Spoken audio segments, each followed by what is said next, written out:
All right.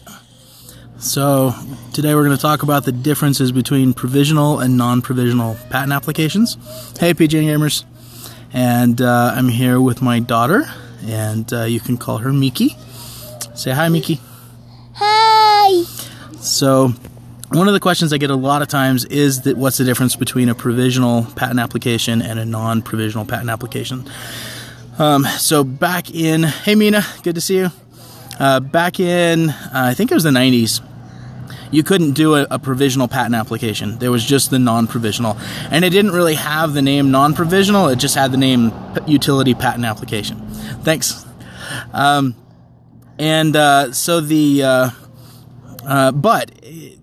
People started saying, hey, I really wish there was a way to get a patent application filed without having to follow all the requirements and meet all the rules and do that.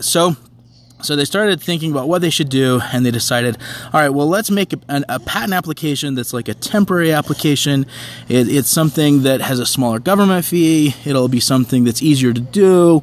It will reduce the requirements. And so that's how they came up with the provisional patent application. And provisional sort of means like temporary or tentative. It's really just sort of putting your foot in the door and saying, hey, I'm thinking about filing a real patent application. And so this is me thinking about that, and I want to make sure to preserve my rights, because what happens a lot of times is people will come up with a really cool invention, and then maybe there's a really short time before they have to go to a trade show, or they need to launch it, or being first to market is really important and really valuable. And so being able to do things really quickly is very helpful. And it usually takes about 2 months to prepare and file a standard non-provisional patent application, and sometimes that's too long. So a provisional patent application is going to be simpler, easier, faster, less expensive than a non-provisional, but there are some limitations to it.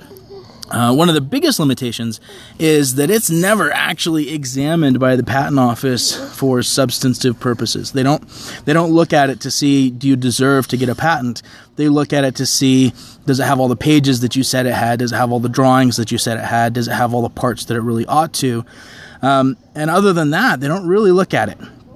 They just sort of put it in file and say, here it is, and here's your filing date, and they give you a filing receipt. Now, it does give you patent pending status, which is really important. But since they never examine it, that means it can never turn into a patent registration by itself. Also, one of the limitations is it only lasts a year. So you will keep that patent pending status for 1 year, and when the year is up, it automatically expires, no matter what you do. Now, before it expires, what you can do is file the standard non-provisional utility patent application. And if you do, and claim priority to the provisional, then for everything that's the same between the two applications, you'll be able to claim the earlier date that you filed the provisional as being the date as if you had filed the non-provisional on that date. And so then the non-provisional, that standard application, then goes through the normal process. It actually gets examined. It can turn into a patent registration. And having that early filing date and having that protection, that patent pending protection, is really important for you. But it also lets you do something quickly. Now, the times when I see that people really get good benefits out of provisional patent applications are when they're short on money, when they're short on time, or when they're short on commitment to the technology. And they could be short on commitment to the technology because, hey, maybe they got lots of choices and they're just trying to see, hey, what really should I be putting efforts behind? If they've got lots of inventions but not enough money and resources to push all of them through. Another one would be if it's really only half invented, right? There are sometimes, especially in software, where you'll come up with an idea and then the idea is complicated enough that you need to do a lot of work in order to really flesh it out. But you'd like to be patent pending during that process. So if you're short on money, short on time, or short on commitment to the technology, then a provisional patent application can be fantastic. Plan on spending anywhere from a couple thousand to $4,000. I've seen it even higher than that on a provisional patent application, and typically plan on having that work and the money that you spend on it count for about half as far as savings on the non-provisional. And so you can see that it's going to be less expensive than a non-provisional to get started like that. But if you skip the provisional, you'll save money in the long run. The other piece too is that you'll also get your patent examined sooner if you file a non-provisional directly instead of filing a provisional. And so you might want to just do that if you're wanting to get your patent quickly.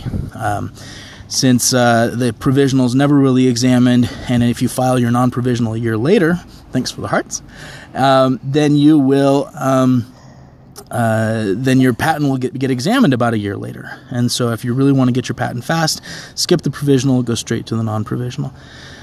As far as other differences between the provisional and the non-provisional, or actually let's talk about similarities between the two. So you have to there's certain requirements you have to meet in the provisional patent application that you have to also meet in the non-provisional.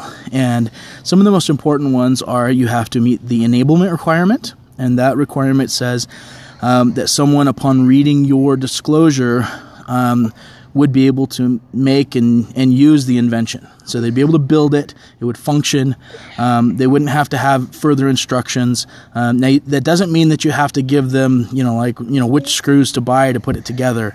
But one of ordinary skill in the art would be able to take a look at what you've written and figure out how to build it without having to ask you questions.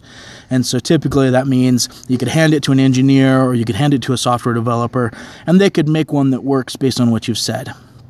So that's the enablement requirement, and both the provisional and the non-provisional have to have that. The other requirement is the written description requirement. This one's a little more kind of fuzzy, but really what it means is after reading what you've written in the provisional, then they can tell that you've really conceived of the invention, that it's not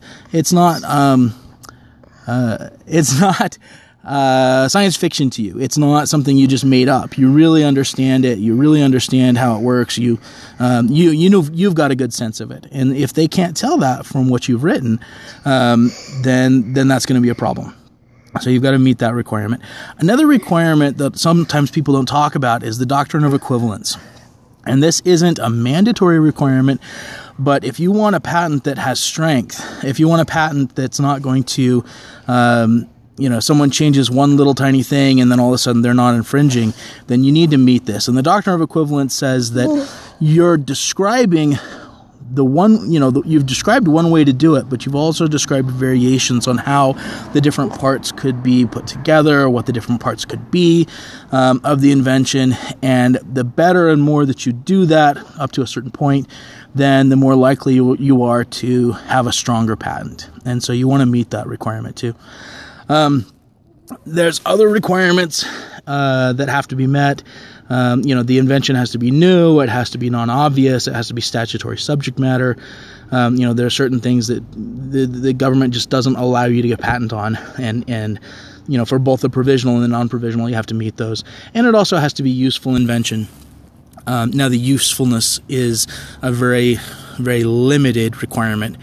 There is a patent out there on a self-butt-kicking machine where you turn a crank, it turns a pulley, which turns another axle with a bunch of boots attached to it, and it kicks you in the butt, right? And that was deemed to be useful by the patent office. So that requirement is pretty easy to meet. The ones that are more difficult are, is it new? And probably the most contested is whether it's obvious or not. And when you look at whether it's obvious or not, don't think, it was obvious to me as an inventor. Well, if the requirement was it couldn't be obvious to inventors, then we'd never get any patents because you don't come up with it unless it's obvious to you as an inventor. But think of it more as, is it something that is just a really simple variation on what someone else has done, or a simple combination that, would be obvious to do, based on how complicated, that kind of technology is. So anyways, but there's lots of rules about what's obvious and what's not obvious, and so a lot of the fighting really happens over that. So make sure that you get help from a patent attorney on that part. Anyways, so I hope this helps you understand the difference between a provisional and a non-provisional application, and when you should use one, when you should use the other. As always, this is not legal advice. This is just information. And yeah, thanks. Mina says, love the girl, keeps the topic light and fun and engaging. And thank you. She's such a delight to me. And it's nice to have her here with me. So anyways, I hope that's helpful. And I hope you guys have a wonderful night. And if anybody has any questions, pop them in now. If not, then we'll watch Miki for a little bit. And then we'll shut it down.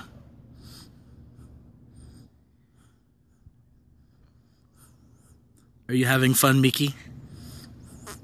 Cool. Thanks, Mina, and thanks for all the hearts. You guys have a great night. Bye-bye.